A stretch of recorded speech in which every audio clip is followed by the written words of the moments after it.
Muganda wange we mutayi mwanyina nze taata mama omugamu tya basebone banyabona te mbaniriza mu kaseera kano kenyini wewe kwangu nguzukuse lunaku nate olwaleero ennaku zimwe ziri 14 omwezi gwa kutaano mwaka 2022 basebone banyabo mwasuze mutya nno abatuuliriza abalungi ennyonyerera muje baliko jimutusako nate engalo wiki ebadde tebadde mpanvu ennaku zibadde za bulijjo nga zibeera okuva twasitikemo okwantu sinkana that is olw'omukaaga oluyise paka olunaku olwaleero nkimanya abangi bafunye ebirungi biyitirivu nnyonyerera twebaza mukama ate namwe abafunye okusoomoozebwa okwenjawulo tumubakwasa no mukama Katonda emunaffe abagumye tufunye of course olaba firidwa ate waliwo abafunye ebirungi so that is the ecosystem kama wejikola bwatyo abamu sometimes enzo kubanga oli mu kukaaba ate nga wala basanyuka embeera bwetyo ino kubanga egenda mu maaso mpola tulina kulaba nti waliwo kituyita balance ubanga ofunye ekizibu mukama Katonda n'abeera nga asooka nti akugumya nga akugumya mu mbeera bwe zityo ate olwaki nedda well mukwaniriza mugana wange gwatuliriza weba kubanga ozokuse amacha ag'olunaku lwaleero ensinga bweri bwetambula bwenjiraba namwe nzo kuba mugiraba kusaidi eyo nenga of course tulina okubanga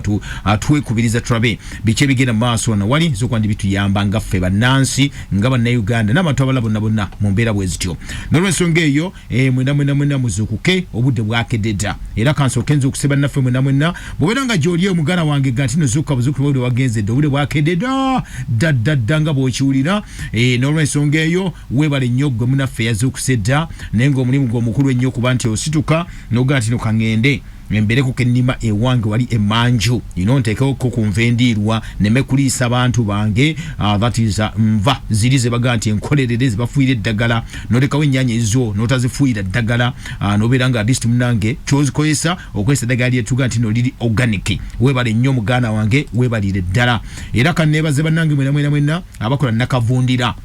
bamama batata banyinange mwenna nga muli eyo baganda bange mwenna muli eyo mu byalo nenga mwe mukola nakavundira wamwe nawulidde mu ggwanga erya Kenya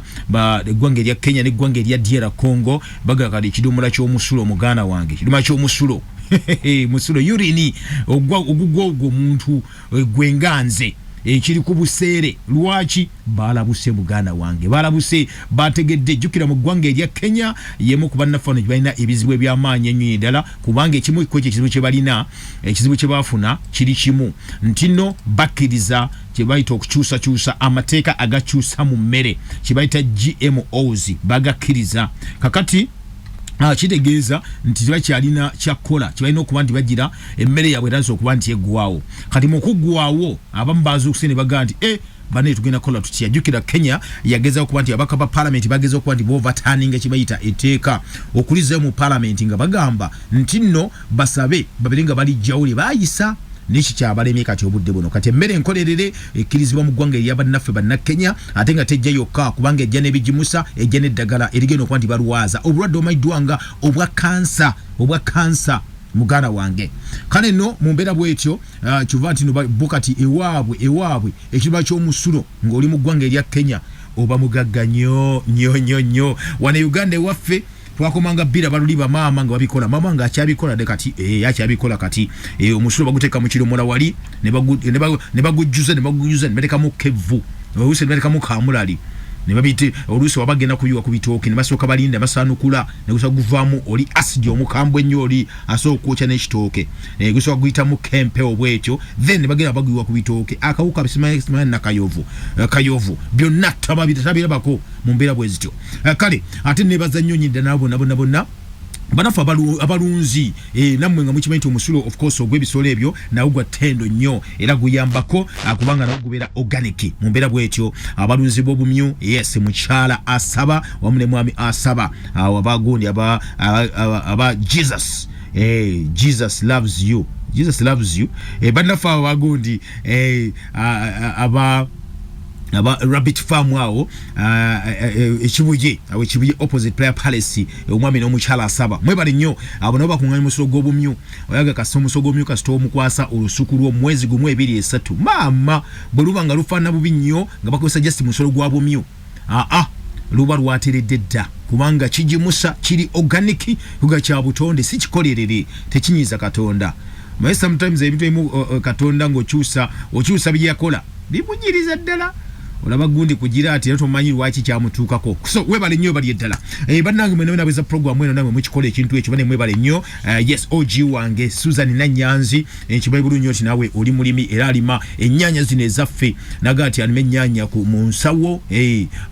ng'akola kibayita urban agriculture n'alima n'ateeka wali ekisawo kye n'ateeka mu ennyanya ku lubalaza ennyanya neekula nga yaffe tagifuyiza ddagala nalya nga kyekyo obulamu bonna muna bwe buli webale nnyo praise mukisa naye akola kyeyita kati organic fertilizer musulo ne bagugireyo n'agubikira mu nnimiro ne muvaamu ekijimusa kiri kyennyini ekyakabi ng'ate eddagala mwebale nnyo bannaye mwena abalala omwami lecturer Makerere University omwami Galiwango Henry naye yafuneyo omusomo lumu abantu tujja kuorganizinga emisomo maaso eyo abantu batu badenga basobola kubanga basomesa ne ku bantu kubanga yiya kuguka mu bya bulimi era bitegeera bulungi nnyo nnyini ddala ensigo ezaffe ziri waliwo bannaffe kuba banoonya ku nsigo ziri kati ezaffe era oba olinayo ensigo ziri ezaffe ziri ze bayita zinnakansangwa tulina kasooli wa nylon tulina kasooli gwe bagambanga bannaye oli owedda katakyalabika bw'oba mulina muganda wange mukume nga kalira ka mwana bw'oba mulina kuba bajja muggula nako bakole ki ate obo mulina ng'olina ensigo ezakabi osookuwako ne muno namugaa nti simbako naawe obeerenga naawe ova mugondi olemu okufa obulwadde bwe butyo kale mwebale nnyo mwebali eddala bannange mwena abakedde ku makya mugenda ggula obukoko bukiyo bage bwana okuba nti bukendera akatale si musango gwaffe but kulabula kwaffe okw'abantu bennyini olage oba oyagala at least okulya enkoko ng'owulira oyagannyo enkoko tosobola kulya nkoko ŋŋanda oba nsoga oba nyankole oba ntolo oba nkalamojja tugamba zino enkoko zetulondi waka nekulanga ekulidde ku mmere ya waka oba tosobola kuwegubanga okigula kuba baga ziba za bbeeyi niwe kitemuzirunda kuba za bbeeyi zirunde freehold bayita free range zeeriisa zokka ne zeeyingiza mu nnyumba oba tosobola kuba nti ogirya eyo gye batakuba ddagala nekulya mu nnaku mu wiiki at least ngweganye enkoko nnyo kale lyaka ofuleya at least obo so kalya eddagala teriba lingi nnyo ne bw'ona omala oddirya omala okalya ng'oddukire mu new start ng'okola ki ng'ofuna eddagala erinayo kulongosa mu butwa era bw'otadde mu mubiri gwo ekibeere nga kiri bwe kityo omanyi walabaga nti sisobola kwebaka nsidde ku nkoko no problem girye neego teekamu kasente oleme kuteekamu kasente kakujjanjaba ate ebirwadde bya kansa ate nga munnange bagamba talina ddagala kale tuliogerako nga tufunye obudde nalyo munnaffe atuliza nkwaniriza wamma webali kubanga gy'oli ntumidde nnyo abo asiba tumidde kukulumidde nnyo abo bonna abageza okuba nti munnange balwanyisa kibayita obutonde obw'ensi ne mbulwanyisa oli musajja mukulu oli mukazi mukulu naye otandise olwanyisa Katonda oga Katonda kiyakola tokikkiririzaamu gwe kobeerenga munnange oli ku kikyo muganda wange gw'onoomanya ebibuzo by'oliddamu mu maaso ga Mukama neffe tugamba bugamba wano ku nsi nti muganda wange teekawo embeera esoboza okuba nti omuntu yenna owa bulijjo munnange atereera mu mbeera bw'etyo kale program olunaku lwayo muganda wange etandise bw'etyo nga bulijjo nze aba mbadde mbeeyanjuliyeko mbadde babuuza naye nze Omulangira Kalema gegange gano ge mateeka agafuga program behind the news etteeka erisooka teweesiganga bigambo bya munnabyabufuzi etteeka eryokubiri teweesiganga amawulire okuggyako ng'ogajje wano nyumirwa nga bw'oyiga mu program behind the news.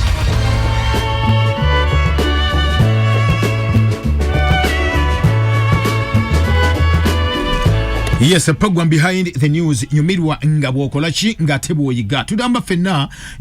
amawulire naga nti wesiga amawulire gonna malala okujjako ngugajje wano ebyaddala tiwesiganga ebigambo by'abaana byabufuzi lwaki mbigambe ebintu ebyo kubanga atwala obudde ntuga nti katwetolole eggulire tulireete tugambe lyali litegeeza ki muganda nge mumbeera bwetyo n'ensonga eyo tusimbudde bange obulwadde bwa COVID-19 bukyaliyo mu ggwanga mu nsi yonna of course ekyo twakibagamba bujja kubeerawo paka okusinziza ku kiwandiiko nze kyennina 2035 sajja abakola eddagala alina okuba nibabagema kkiriza obagaana ebyo twabyogera luli dda twabyogera dda luli naye nga wabyogera kati muganda wange oyinza okuba nga oli wabyogera nga oyinza okuba nti ojja kudda ku Saturday neddako naye nga nawulidde prime minister actually yavuddeyo kyenayogera wano ne mbagamba nti nno lumu nali eyo nga tuli mu lukuŋŋaana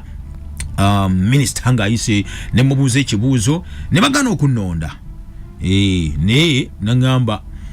then lukuŋŋaana lwaggwa minisita yawa update luli ku byobulamu olwaggwa lukuŋŋaana nenga ne mulaba mu buntu ne mubuuza ekibuuzo era nenga akimanyi naye ne mubuuza ekibuuzo kya kuba yagamba nti abaana bagenda kuba bagemebwa COVID-19 bonna ku masomero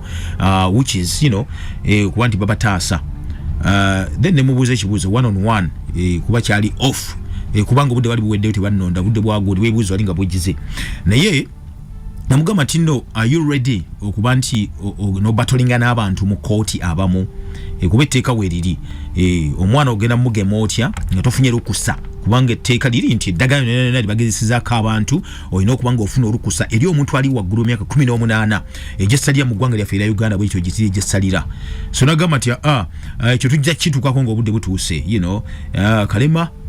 tetupapa kukurosinga mu Uganda tunakutuuka ne mugamba redi weeguli kubanga abaana baddeyo ku masomero redi abantu babadde bagemebwa ninga balina consent forms kali good enough na prime minister addayogerako prime minister Robin Nabanja adayogera nakikonako kyenyinagamba nti no abaana okubagema so abazadde abadde mweraliikirira nti bagenda kugema abaana mwe ku masomero bagambye bagenda kusooka okufuna kye bayita consent kubuuza ku bazadde si byabuwaze nabadde batiisatiisa abantu prime minister yagambye si byabuwaze balina okwebuuzaako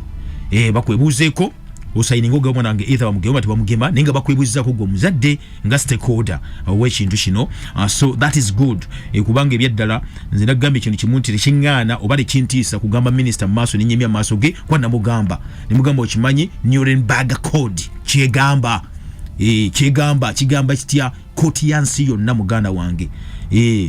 tokaka muntu wabula olina okuba nti omwebuuzaako singa ekitongole ekyobira mu nsi yonna kiva ne kikakasa nti eddagala lino lyakugezesezaako ekyo ne kiggwa bwe kityo so right now alipoota yafulumiziddwa abaana bagenda ku masomero abali wansi myaka 17 bali mu kuba nti 12 I think ne 17 between awo alina okuba bagemebwa balina okuba bafuna consent okuva mu bazadde bw'ogaana tebajja mugema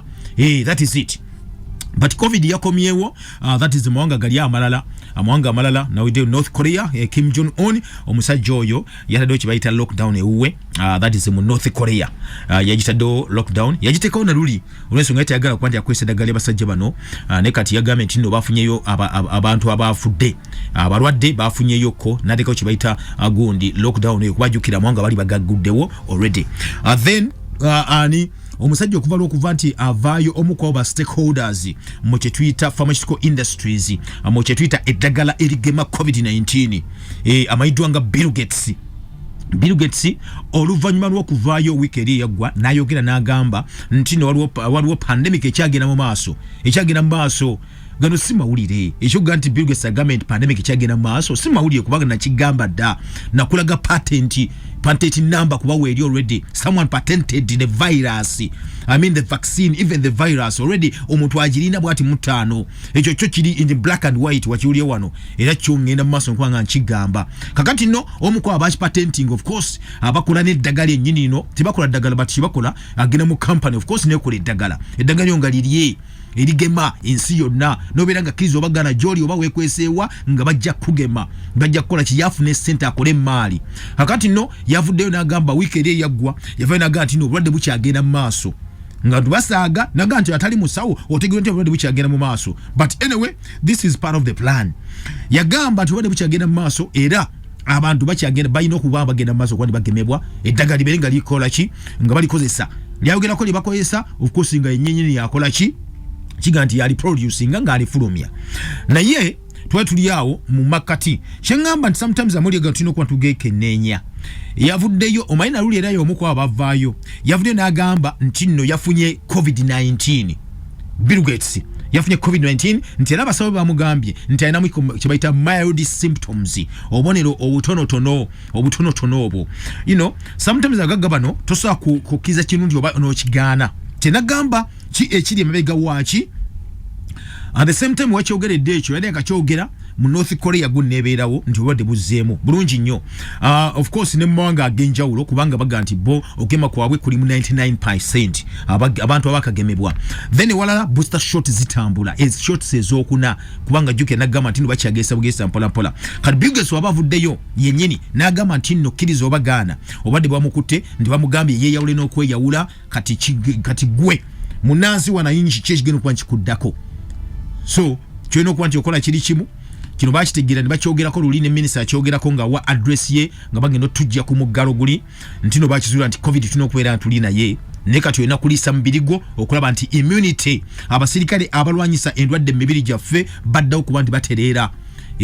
obutakuba bidagaadagala byonna biyisoyiso olina okuba nga gwennyini weetaddemu otya olina okuba nga olya bulungi. Tuli ffenna ndowooza lwaki njogera ebintu bino wammanga muganda wange kubanga binnyo bigera mu maaso nti ebintu biba introducinga ebintu byonna ekintu kye bayita foreign object oba subject kye bateeka mu mubiri gwo kiina kikikuleetako nga gwe omuntu emmere gye mulya oba gigattagatta ekyusa obutonde. Katonda yakola kye bayita obutonde n'abuteekawo n'akikola nga kintu kyekuza kyokka ne kituuka ku level ne kifa kyokka ne wajjawo ekirala. That is ecosystem erina okuba nga etambula nga Katonda bwe giteekateeka. Kati kasita gwogikyusa n'okola kye bayita DNA alteration n'okyusa obutafaali obwo obuzimba emibiri gya buli kintu kyonna ekitonde kiriza obagaana olina ensobi gy'oleeta mu bantu. Kyokyo ekituufu tugaa tino ofuna tumors ebizimba ebijja ebyo ne bituuka mu mubiri gwo bifuuka ate cancer kubanga bita cells ezibadde ennamu nezakuba ne zigoma zikyuka then ne zifa bwe kivaako ng'ofuna cancer. Abamu ku abasajja bali bakola research mu Pasteur Institute that is mu ggwanga erimaddwanga ery'abannaffaana Abamerica. Omusajja bamuyitanga Dr. Robert Garro ono y'omu ku baava nayo ne bagamba nti no baanoonyereza ku ekikwasa kye bayita ekikwasa ekiyita siriimu. Kakati lwaki bino tubyogera muganda wange? Program Behind the News tekuleka kyekimu tutereeza ebyasoba ne tukulaga ebikusike. Tutereza ebyasoba ne tukulaga ebikusike. Muganda nga tuyiza tukyali ffenna oli mu program ekiri emabega wa mawulire that is yes wano keep active FM radio Sabayinja Behind the News nange Omulangira Kalema. Okay, tugenda maaso mpola munafa atuliriza tubenga tutegeera ensinga bwetambula ensinga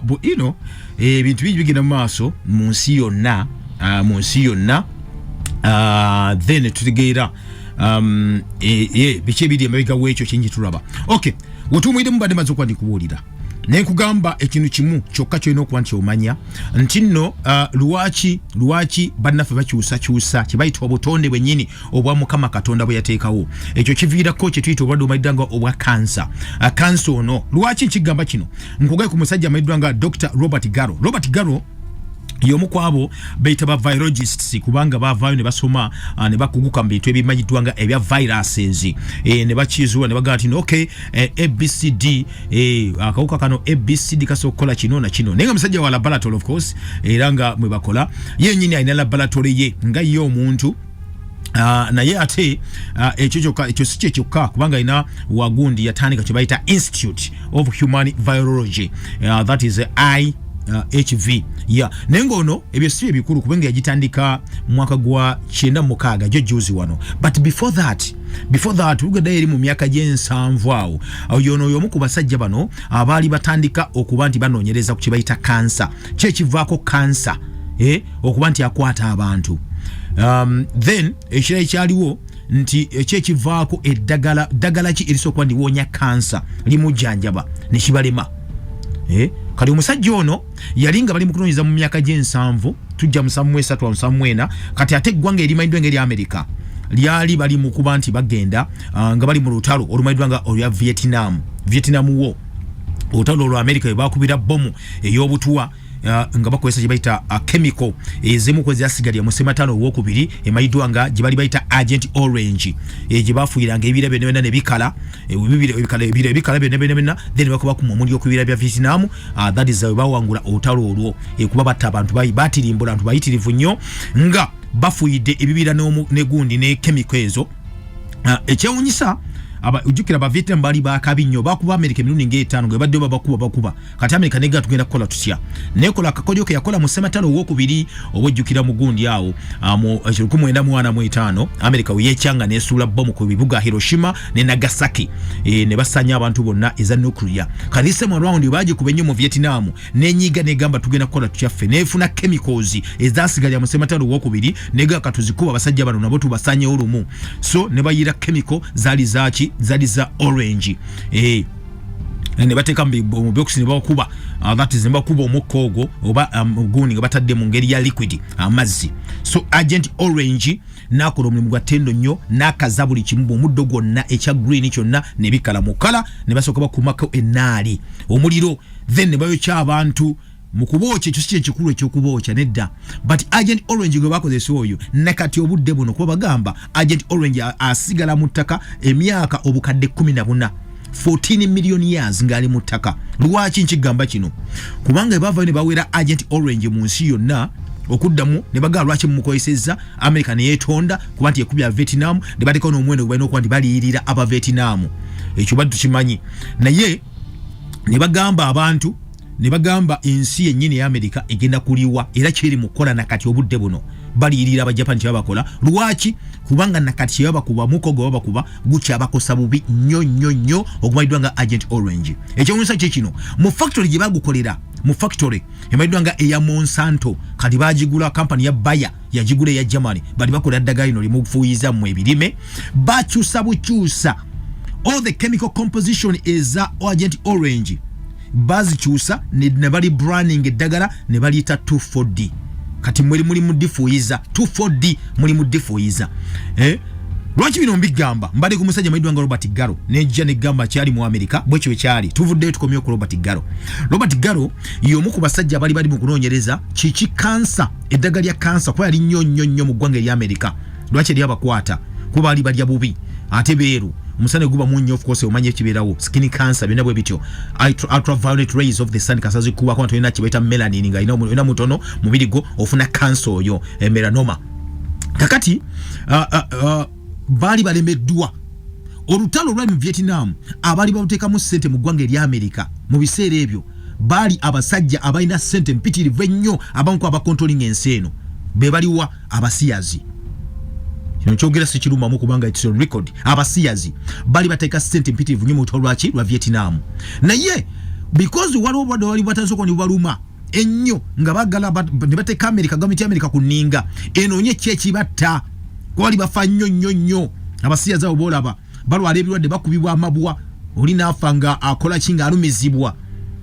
kubanga jukira awomba nkulese mu origin ya AIDS baita AIDS ne during that time yali AIDS ku buluno omulundi guno bali bagachechi baluma ennyo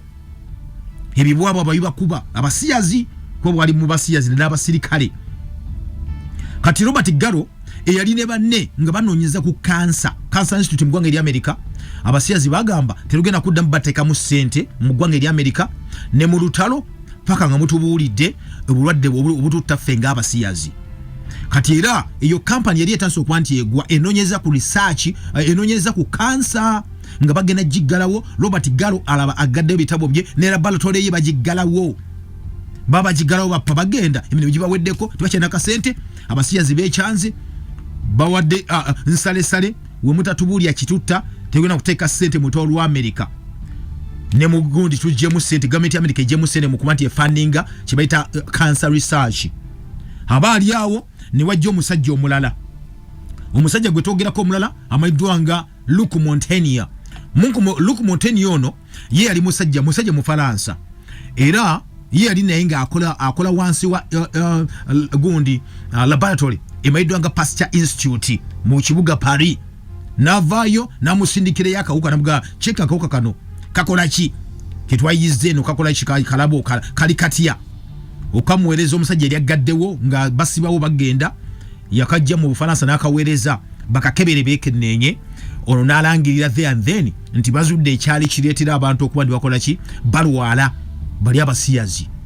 awo tujja ekigambo ekivuna ekigamba ekya HIV nti bafunya akawuka bisere tiyali HIV bisere ebyo nedda twali buuka nga bugundi bu HTLV3 bwe butyo naga kanonyereze kolabe kayinza okuba kekavaako ebintu kati yali agaddewo naga tuzudde ekivaako abasazi okuba ndi mufa nnyo kakana akawuka kali kyo bulwadde obwo yali omuntu yali afudde nadde engulu kati ne institute eyo nasoka bagiteke bali ya cancer ne badda ku bya sirimu kiva nti abasajja babiri Robert Garo ne Luke Montagnier bali patented nga abayi yakawuka kaleta mu Kenya ne sente bafuna na award bafuna mu 2008 yasemba yoze bafuna so embera bweti bweri no look Monteni yakafa jujuzi wano mu 2022 zit February nga 8 yeah I can't forget kakati lwachi bino mbigamba lwachi mbijjeyo kawo olwo kansa natandika okubandi bano kansa bali mutadde bali nera ko kubanti yatta abantu mpola ebya simu tunabyogerako dawali kwana akatabo kagenda kuggwa the AIDS chua kempandika but bannafano kibagamba kansa bamuteke bali ne bagenda ku sirimu nanako obuwanti abakolera sirimu nabakolera then bakomawo ku kansa kati nenga bamunonyereza abasiyazi kubana kuba bazzamu sente muki era mu research oyo nyinyi owa kansa ne series American bako kuma baddamu kuba baji fundinga byona bwe bityo but anyway onako lwalero gamme omukwezi universities bagambwe ezakabi mu nsi yonna mbu ezakabi mark my words emaidwanga yale abamayita Yale University bavudde ne bagamba nti bayide Bazudde ekikwasa cancer ebireta cancer era that is kibayogeddeko ne bagamba nti nno ekimu ku ekyo bita cancer ne bastudinga ku bintu bino wamanga cancer DNA molecular biology ne public health you know bade bali mukwani basomako kati report ya flumiziddwa ngenda kusomezi 12 omwezi guno gwokutaano omwaka guno gwetulimu but researchers abanonyereza okuva mu Yale University bavude ne bagamba kati obudde buno basoba bulungi okuba nti bwogera ne bagamba ntino ekiita cancer nchuka mu DNA yevirako cancer cells okuba nti zikula cancer nakula mu tumors era ne kibaita major tumor types ebika ebyebizimbe ebyenjawulo ennyo ekibivirako okuba nti bizimba cancer nakuluma kuba nti okyusa kyo kibaita endaga butonde ugite DNA kati DNA kigamba n'obulijjo okikyusa otya banafa kyusa batya oba kikyusa kitya mu mubiri gwo you know kati pepe yafulumiziddwa mu jano emaidwanga molecular biology and evolution eraga ntinno kati obakoze kibaita new molecular analysis yabwe ne balaba ntinno debate ebadde bangalyo na nti obuka baba butaso kwa meyingira mu mubiri gyaffe ejo omuntu wa bulijjo nti kansa agenda akula atya buli kiseera kati mugana wanga tuuliriza nzikiza mutegeze kintu kyo kyenagambako edda bakizudde nti nno kibaliko kibayita waliwo abagira abasobola okuba ba preventinga ebintu ebyeta cancer nga exposure okubeera mu musana omungi kibayita ultraviolet rays kuba zireetera kibayita cancer growth baga nti ebika biringa 24 ebya cancers ebivaako omusana nga gukokyeza nnyo nga toyina gibayita gundi melanin toyina melanin ofuna cancer y'olususu omufuna oyo naye kinaga kikino kyakyenga okuba nti focus kweri nti bage cancer cells zino nga bulijjo kibeera ne this time around bayinga bakubye mu stamp nti embaso okuba nibabyewonya batya singa onoowona okufuna ebigenda okuba nibikyusa DNA ya cells zo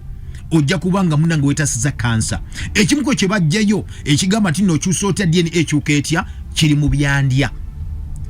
batwede na kigambye ngovude ku exposure nti bino byangu nnyo for example so ganti ndi musana ngenda kuva mu musana ngo limweru nnyo abamu bayerusa ne bata melanin ne batamanya kibata ne abazungu bali mu kufa nnyo bafa kye bayita skin cancer bamufuna kuba bayira exposed eri rays ezo musana zibocha direct nafuna cancer kuba tebana kiba protectinga embiri jaba tone yabawa melanin mutono talingo waffe fa abaddugavu so kibayita gundi melanoma oyo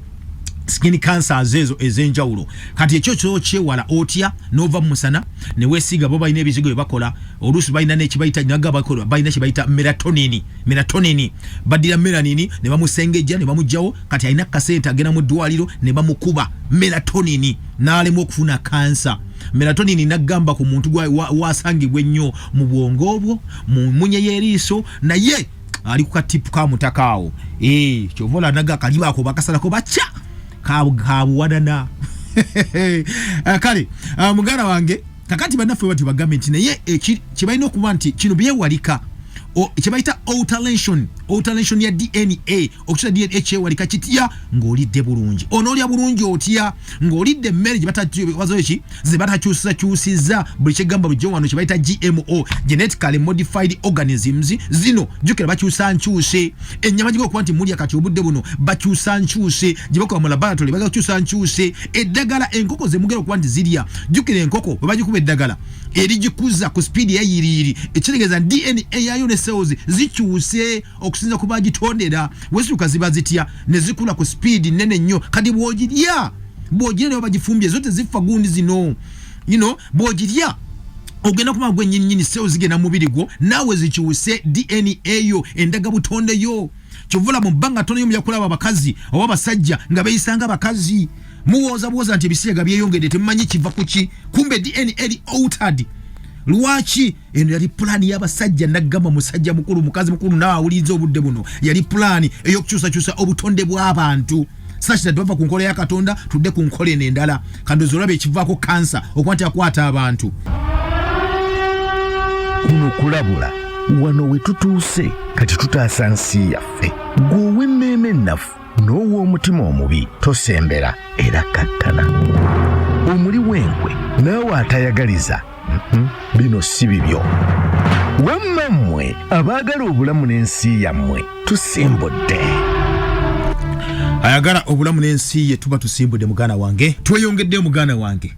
mukweyongerayo tugamba tya ngenda kuba nzijja gye muli eyo mazoba buli ebyange binyo bye nnina naye esooka ne mbawaako nammwe nammwe mbulye ku nsi wena okuba nti etambula kati ku nooti 7 nooti 5 984 oba nooti 7 6 nooti 6 nooti 2 emessage zange ojja kuyita ku nooti 7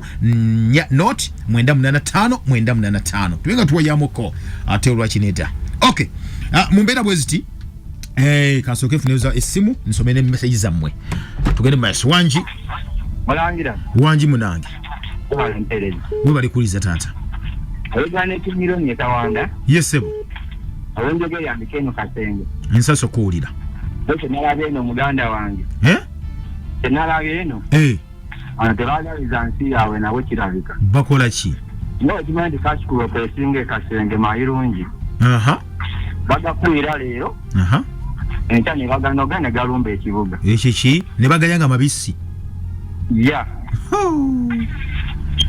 Kalati Mulangira yesebo masate kali awuliriza ne Mogani okay ne mwami Jefa we bali kueleza na Kingironi ekawanda we bali nnyo Kingironi okay ulidde ndowooza bafuide n'olya greens muli anga temuzifumbye amayirungi batebagafumba bagalya mabisi tuwako kubagali amayirungi bonna balabe bafaanana anyway kyonna kiyinza okuba tukiddaawo wanagambe nti nno amubumba Tom from Nakaloke Entebbe Mbale City okay Entebbe Mbale City alright Mr. Kalema, thanks for the show. Tell the people about the eggs which are man-made. Give the difference between man-made eggs and God-made eggs. Ikumbania agungumale okay enira abewa okay bali nyo bali eddala amagi agaffe mugamanyi namwe mino kwa mulya nabagamba eri egiri enkoko yaffe gye mugize gye mulunzi obulungi ne biranga eteri ya bulungi nnyo egiba liserere enkoko enganda zita nganda because ndi mu Buganda ow'embale asozita enkoko embale enkoko ezeeyo owa embala asozita enkoko enyankole eri egiri enkoko okimanya bali tunasingi lyali ku Luwenda kati iri ku 10 egirimu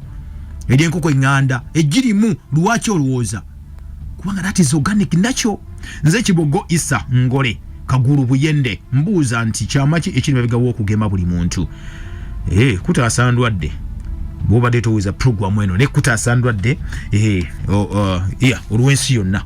Impact FM wangi hello wangi munange gambo chase ndi bulungi sebo nze Ibra ekiwatule nsaso kuulya bwana Ibra kale sebo kakati bana ebintu by'oyogera nze oluusi ntiisa n'okuntiisa olwaki ate kubanga mu mutima nsobola n'okwenyamira era nkola emirimu gyange wano ku makya nga kwenkeeredde n'empuliranga onyingidde sebo so n'ekirala enkoko eyo bwe njigula ng'ebadde nzingwe n'enjigula n'engirunda n'ekula kale naye nga sigitaddemu ebyo bidagala byabwe naye nga njiguze nyanzungu akati wenjirunda n'etuuka nsigirya era eba ekyalimu obulwadde buli buba oba baba bagiteekamu eddagala manyi situnyonyoleko bulungi nnyo Ibra ekiwatule kale sebo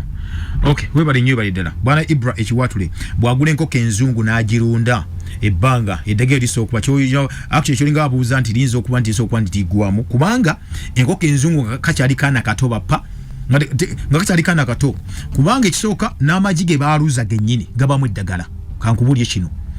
kati okuva tuva waliwo ebitandikira ddala nti enkoko yennyini egenda okubiika bagikuba eddagala n'ebiika neekula ekulira ku ddagala kati ne jukira wekulira ku ddagala nagente eddagala lino libakola lirwa mu kye bayita system ey'omuntu kati kambe y'enkoko emyaka mingi kireza nejjiri ennyini ogenda okulya libaamu eddagala ejje lyaluddwa libaamu eddagala akoko we kakula nkato ne bakana nkoko kuba eddagala ne kakulira ku ddagala wakakulya ku ddagala ne kakula ku speed ne bakongeramu eddagala eritonda erikyusa DNA ekuza ku speed ennyo mweri terigwamu mu mubiri ne wogula enkoko n'ogani kanjirunde waka aniso jirundi emyaka gisukka mu 10 ekitasoboka so era still ebaamu ekyali eddagala liri but ibaligenda dikendeera ko mpola mpola so advisor ali badde nti ofuna enkoko zaffe muganda zibatakubye eddagala kubanga kyekyo nti already system ejjabwe etyo bakakuba akakoko ne mujimu nyini bamu eddagala you know sometimes we gendeze je enkoko zemuzije enzungu kyoka kigambe ligule gendo lifumbe liweko ku kyoto liweko ku kyoto lijja bulungi olusigayesa n'okweyasa lyase ojja kulisanga nga mukyalimu n'omusaayi munda lwaki nga lifumbi olifumbi okumana essaawa zo liri ku gundi lwaki ojja kusaba likyalimu n'omusaayi munda lwaki tuli ffenna ndowooza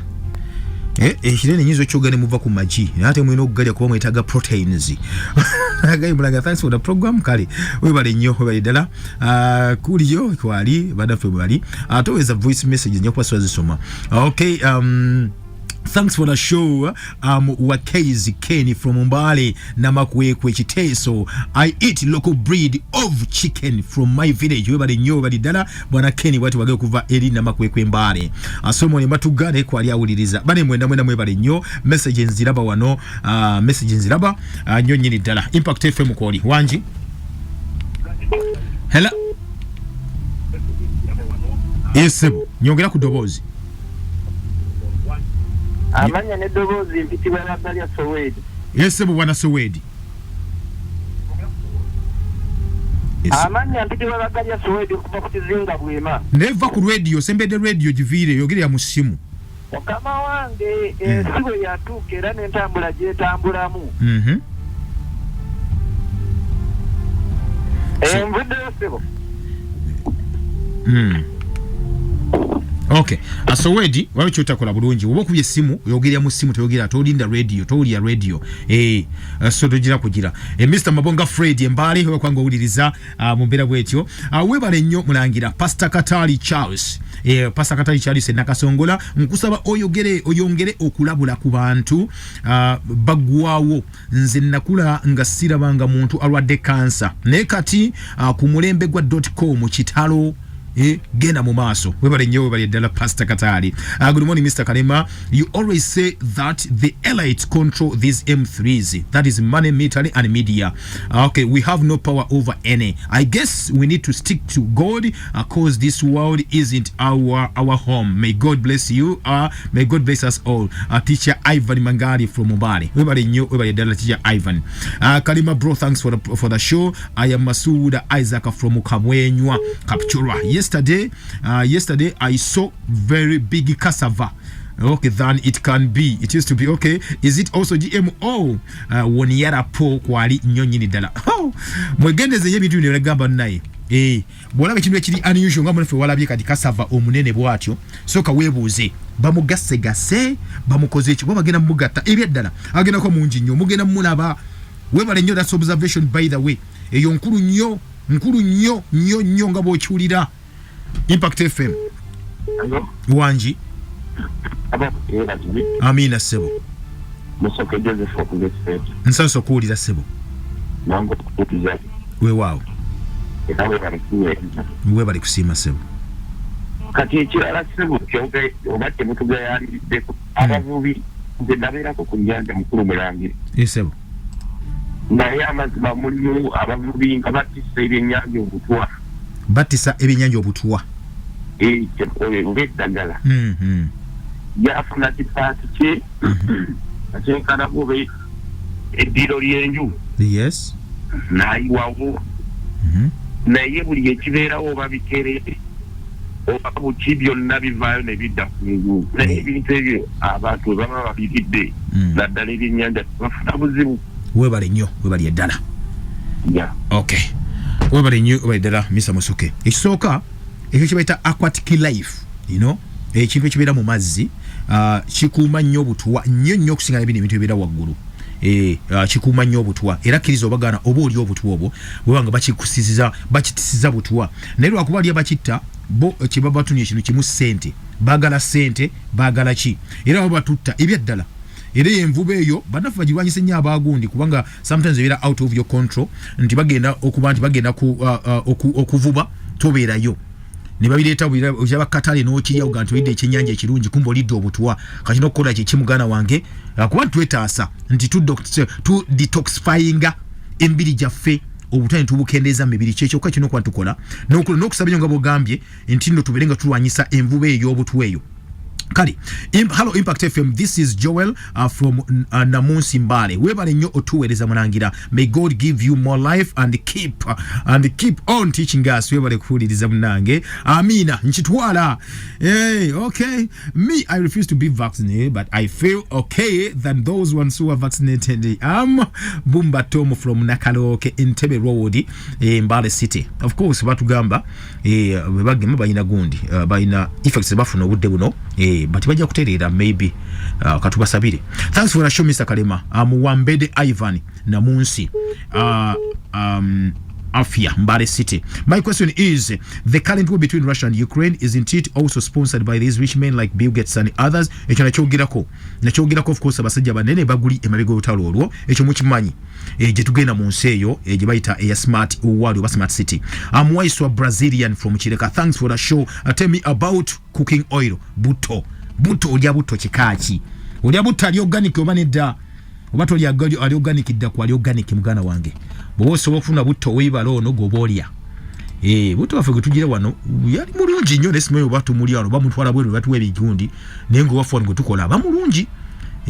Wegundi sunflower ne sunflower ekikulu ekirimu sunflower ate mu nsi yonna yemu ku ebyo ebibala ebirimibwa nga babikyusakyusa GMO.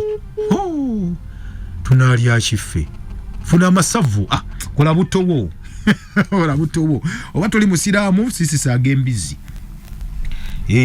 abagende oba ki oba muzigo obenga ogira kereza ku bintu ebimu ebyagundi